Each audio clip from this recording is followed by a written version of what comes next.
Olá, seja bem-vindo a mais uma meditação. Eu sou o Guilherme e vou te ajudar nessa prática, onde buscamos olhar para a gratidão. Deite-se ou sente-se de modo que sinta-se confortável, mantendo sempre sua respiração em constância.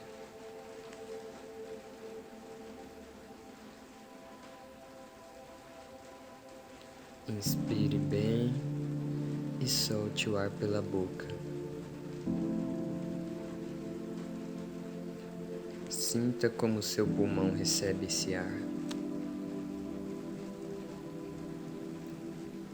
Sinta a emoção de gratidão por esse ar que respira.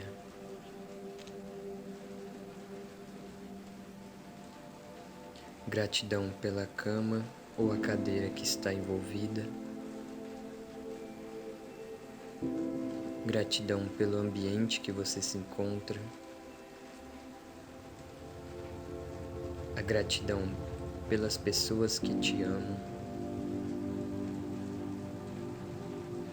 Sinta toda essa energia positiva te envolvendo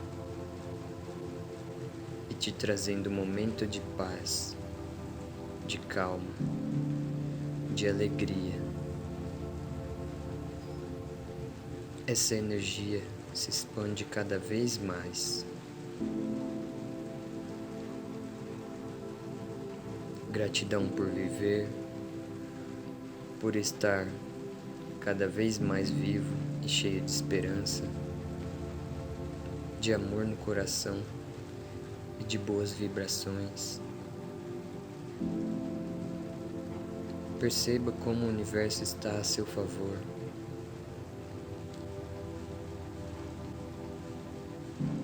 Te trazendo saúde para alcançar suas metas e objetivos.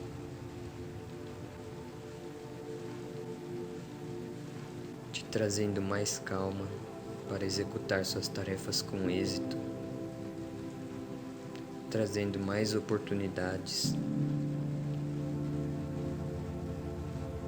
mais portas abertas, mais e mais determinação. Sinta nesse momento a gratidão por estar vivendo e sonhando com suas realizações e metas, de alcançar seus objetivos. Sinta a gratidão por ser quem você é, por quem está se tornando. Pense em tudo ao seu redor. Pense em todos os milhares de motivos para ser grato. Permita que esse sentimento se expanda. Que se expanda das pontas dos seus pés até o último fio de cabelo.